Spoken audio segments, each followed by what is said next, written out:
Selamat datang di mata kuliah TF 4052 Teknik Karakterisasi Material. Pada video ini akan dibahas sedikit materi mengenai teknik karakterisasi Fourier transform infrared spektroskopi.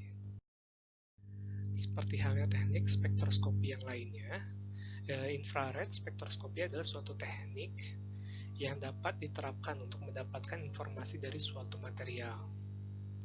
Jadi ketika suatu sampel disinari oleh sinar infrared, maka sampel dapat mentransmisikan, menyerap, atau memandarkan sinar yang datang. Radiasi infrared yang diserap biasanya akan mengeksitasi senyawa ke keadaan vibrasional dengan energi yang lebih tinggi. Hal ini dapat terjadi ketika frekuensi dari cahaya yang datang memiliki energi sebesar perbedaan energi antara kedua keadaan vibrasional. Terdapat banyak jenis vibrasi molekul yang secara umum dapat terbagi menjadi dua, yaitu vibrasi stretching dan vibrasi bending. Dapat dilihat di gambar animasi sebelah kiri ya untuk vibrasi stretching. Jadi vibrasi stretching dapat berupa asimetrik atau simetrik, sedangkan vibrasi bending dapat berupa scissoring, rocking, dan lain-lain. Penting juga untuk diketahui agar sinar infrared dapat diabsorpsi atau disebut dengan IR aktif, maka harus terjadi perubahan momen dipol akibat dari vibrasi. Infrared spektroskopi ini terutama bermanfaat dalam menentukan gugus fungsi yang terdapat dalam sampel yang diuji. Jadi gugus fungsi itu adalah suatu grup atom yang memiliki ikatan yang sama dari satu molekul ke molekul lainnya. Gugus fungsi biasanya memiliki sifat kimia yang sama terlepas apakah gugus fungsi itu berada pada suatu senyawa yang berbeda. Jadi dia sifat kimianya itu unik seperti itu. Walaupun dia misalnya terdapat pada molekul atau misalnya dia terikat pada molekul yang berbeda. Nah, banyak dari gugus fungsi tersebut yang bervibrasi secara independen terhadap lingkungan. Hal inilah yang menyebabkan infrared spektroskopi dapat digunakan untuk mendapatkan informasi tersebut. Jadi dia memiliki informasi unik seperti itu. Nah, infrared spektrum untuk pengukuran FTIR ini biasanya diplot dalam grafik intensitas terhadap energi, frekuensi, wavelength, atau wave number. Tapi ini biasanya yang paling banyak digunakan untuk pengujian FTIR ini adalah plot grafik intensitas terhadap wave number, atau satuannya adalah cm pangkat minus 1. Dan wave number sendiri itu di sini dituliskan V dengan ada dash di atasnya ya. Itu sendiri adalah 1 dibagi dengan panjang gelombang dari sinar yang datang ke sampel. Jadi di sini contohnya yang diberikan adalah kurva FTIR. Di sini ada intensitasnya dalam bentuk transmitansi ya, dalam persen transmitansi terhadap wave number ini untuk copper chloride.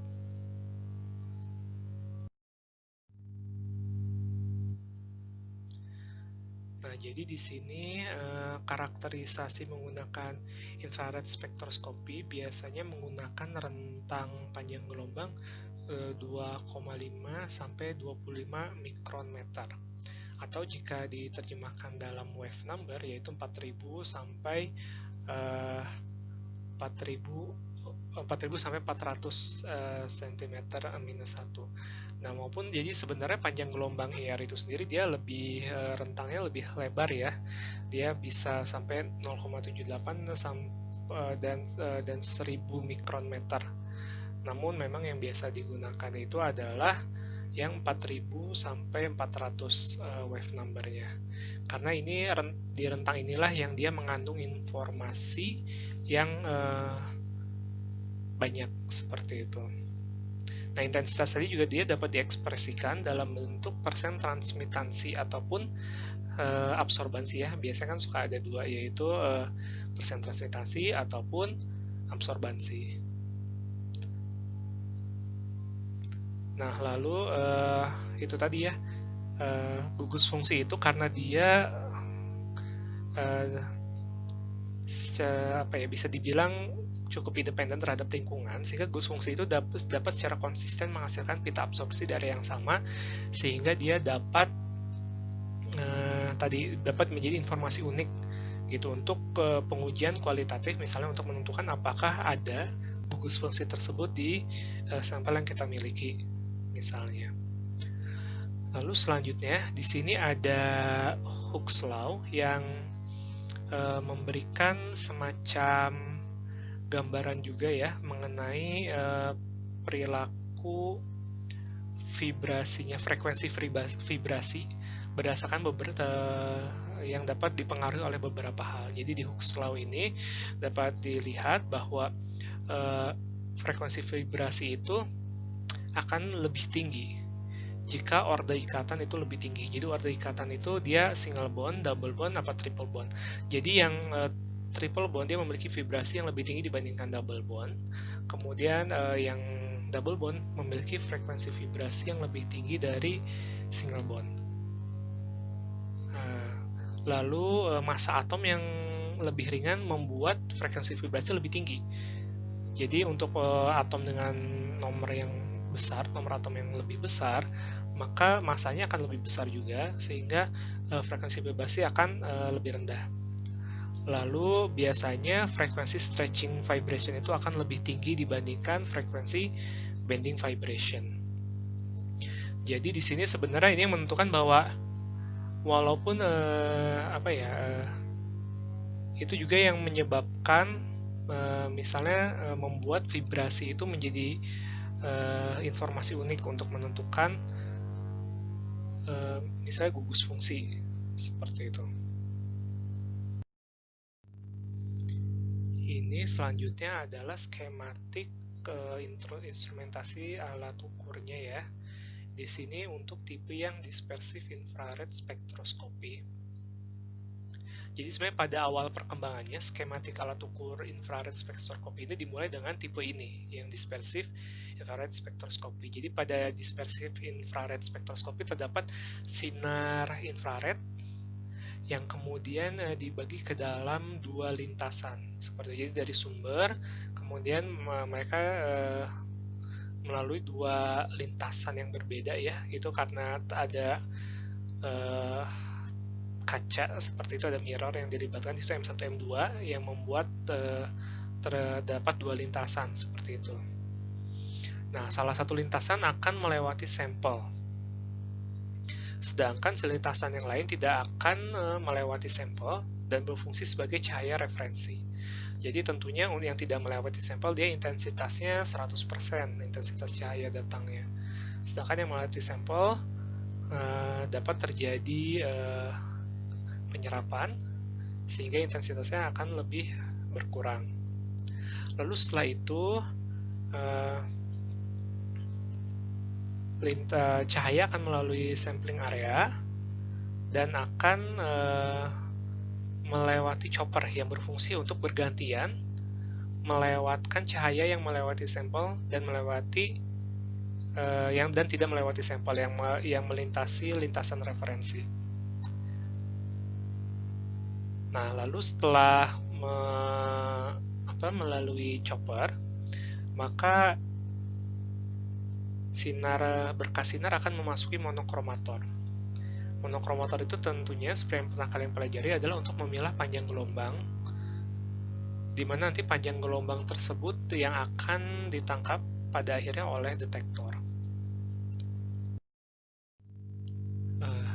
Jadi selanjutnya adalah Fourier transform infrared spektroskopi yang merupakan perkembangan dari dispersive infrared spektroskopi. Yang paling mendasari perbedaannya itu adalah waktunya ya, waktu yang dibutuhkan untuk melakukan pengukuran. Nanti dapat dilihat setelah kita jelaskan prinsip kerja dari FTIR yang sedikit berbeda ya dengan yang versi sebelumnya itu. Nah, jadi di sini idenya adalah dengan berkembangnya teknologi komputer, maka akan dapat memungkinkan dilakukannya Fourier transform terhadap interferogram untuk mendapatkan spektrum frekuensi. Seperti itu. Jadi itu adalah intinya. Jadi intinya memanfaatkan kemampuan dari komputasi komputer di situ untuk melakukan Fourier transform terhadap interferogram untuk mendapatkan spektrum frekuensi akhirnya. Jadi pada skemanya di sini ada Michelson interferometer. Seperti itu. Jadi di sini Michelson interferometer itu memiliki beam splitter yang berfungsi membagi sinar datang. Lalu juga ada dua kaca yang dimana salah satu kacanya memiliki posisi yang fix dan satu kacanya lagi dia dapat digerakkan. Seperti itu. Lalu sinar yang terpisah kemudian akan bertemu kembali. Seperti itu. Jadi dia dari source assembly seperti yang kalian lihat di diagram sebelah kiri ya, dia akan melewati lintasan, kemudian akan melewati beam splitter. Nah, beam splitter itu secara keseluruhan adalah interferometernya. Jadi nanti berkas sinarnya akan di-split kedua, jadi ada yang diluruskan, kemudian ada yang dibelokkan 90 derajat ya ke atas. Lalu kemudian mereka akan dipantulkan kembali dan akan bertemu, kemudian akan dilangsungkan ke bawah. Seperti itu. Nah, di sini karena dia ada perbedaan fasa karena nanti kacanya kan yang salah satunya bisa diubah ya, sehingga nanti jarak yang perlu ditempuh oleh berkasnya akan berbeda-beda, sehingga dia akan memberikan sinyal interferensi seperti itu. Dia sinyal interferensinya dalam domain waktu tetapi dia mengandung informasi frekuensi dari sumber sinar X. Jadi dia mengandung semua frekuensi. Itu yang menyebabkan mengapa dia bisa lebih cepat ya pengukuran menggunakan FTIR dibandingkan dengan dispersive infrared spektroskopi. Jadi ini bentuk interferogramnya itu seperti yang digambar kanan atas. Nah, itu tuh berhubung, jadi dengan probe diubah-ubah posisi kacanya, maka light measurement yang didapat oleh detektor pun akan berubah seperti itu. Nah, jadi nanti sinyal interferensinya kemudian baru dilewatkan ke dalam sampling area. Lalu itu kemudian akan ditangkap oleh detektor. Dan ditangkapnya juga dia dalam bentuk interferogram itu. Jadi nanti interferogram akan diubah menjadi infrared spektrum dalam wave number.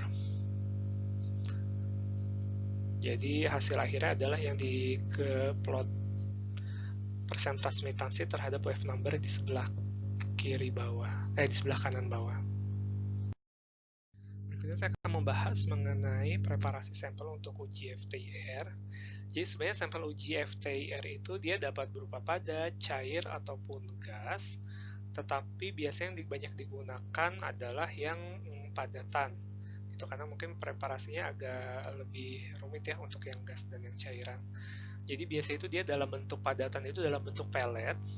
Peletnya itu dia menggunakan garam KBr. Nah, garam KBr ini adalah sejenis garam yang memiliki sifat translucent, artinya dia tembus pandang, seperti ya, dan tidak menyerap sinar IR. Itu yang paling penting, karena dia tidak menyerap sinar IR sehingga dia dapat digunakan. Sebenarnya nanti KBr itu digunakan dalam pencampuran terhadap sampel, dia akan menjadi matriks matriksnya seperti itu. Nah, ini kenapa dibutuhkan menggunakan pelet dengan matriks KBR ini, karena kebanyakan sepel itu kan dia bersifat opak dan tidak translucent, itu kebalikannya dari translucent ya, dia istilahnya tidak tembus pandang, sehingga dia perlu didispersikan. Nah, jadi matriks KBR ini adalah untuk media dispersi dari sampel yang dimiliki.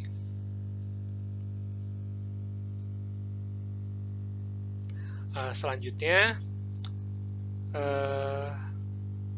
jadi ini sebenarnya kalau digambar ya, kalian lihat gambarnya itu serbuk KBR, garam KBR, itu memang dia terlihat putih saja. Tetapi kalau misalnya kalian cetak dalam bentuk pelet, dia akan tembus pandang seperti itu.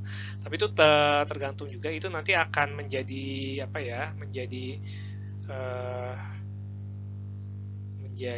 dapat mempengaruhi juga gitu, seberapa bagus pelet yang translucency yang didapat dari pelet gitu. Kadang kalau misalnya mungkin operatornya tidak hati-hati, maka akan terjadi banyak istilahnya mungkin banyak guratan gitu di KBR-nya, sehingga nanti tentunya akan dapat mempengaruhi hasil dari pengukuran ya, karena akan bisa terjadi event seperti dispersi yang tidak diinginkan misalnya, atau pendarahan yang scattering gitu yang tidak diinginkan. Nah, lalu untuk sampelnya sendiri dia dibutuhkannya cukup dikit ya. Jadi ini ada 0,4 sampai 1 mg sampel. Itu juga cukup sedikit, lalu dicampurkan dalam 200 sampai 400 mg garam KBR-nya. Jadi untuk pengujian ini juga dibutuhkan sampel yang sedikit dan tidak perlu banyak-banyak. Jadi itu tentunya ini akan sangat penting untuk pengujian material yang memang yieldnya tidak banyak. Lalu ukuran partikel juga itu perlu diperhatikan. Idealnya ukuran partikel baik KBR ataupun sampel itu lebih kecil dibandingkan panjang gelombang sinar infrared untuk mengurangi fenomena pemendaran. Karena kalau misalnya dia mendekati ya, jadi ukuran partikel diameter itu mendekati wavelength, maka pemendaran akan lebih tinggi kansnya untuk terjadi. Jadi yang baik tentunya adalah untuk powder dibuat fine powder. Jadi dibuat fine powder, harus di grinding seperti itu agar didapatkan bubuk yang halus, itu yang ideal ya. Seperti itu. Selanjutnya adalah untuk analisis kualitatif. Jadi identifikasi kualitatif itu merupakan hal yang penting ya, yang ditawarkan oleh teknik karakterisasi infrared spektroskopi ini. Karena spektrum dapat memiliki informasi mengenai molekul ataupun struktur dari sampel yang diuji. Hal yang paling mudah untuk dilakukan saat analisis kualitatif adalah dengan menyamakan posisi puncak intensitas dengan referensi yang sudah ada. Jadi di sini misalnya contohnya ini adalah hasil FTIR dari senyawa selulosa, polimer ya, selulosa adalah biopolimer. Nah di sini dapat terlihat puncak-puncaknya ya. Nah di sini biasanya puncak-puncaknya itu sudah kalian dapat melihat referensi seperti itu. Kira-kira jika ada puncak di sini, maka kemungkinan dia diserap oleh ikatan apa?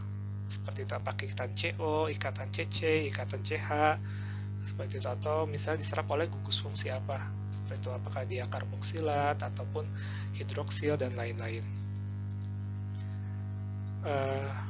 Nah, namun jika puncak yang sama tidak ditemukan di referensi, maka tentunya butuh analisis lebih lanjut ya, terutama untuk identifikasi struktur. Jadi membutuhkan informasi tambahan yang tentunya dapat didapat dari karakterisasi lainnya, misalnya seperti NMR atau mass spektroskopi. Ini faktor penting dalam membandingkan dengan referensi tentunya adalah posisi, intensitas, dan profil dari puncaknya.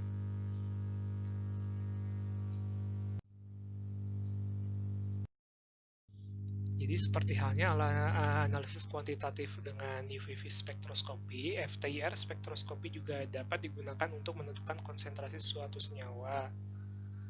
Analisis ini juga didasarkan, basisnya masih sama, itu Beer's Law, dan membutuhkan intensitas spektrum dalam bentuk absorbansi, di mana A sama dengan A dikalikan B kalikan C, A dan A ada absorptivitas, B adalah panjang gelombang, dan C adalah konsentrasi. Selain itu juga perlu dibuat kurva kalibrasi ya, dengan konsentrasi senyawa yang berbeda-beda untuk mengkonfirmasi hubungan linear antara absorbansi dan konsentrasi. Hal penting lainnya juga adalah untuk menentukan baseline dari spektrum, sehingga penentuan intensitas dan perhitungan konsentrasi menjadi lebih akurat. Karena kalau misalnya ada baseline seperti itu, maka baseline itu perlu diperhitungkan untuk menentukan intensitasnya, seperti itu. Demikian materi untuk FTIR spektroskopi. Terima kasih atas perhatiannya.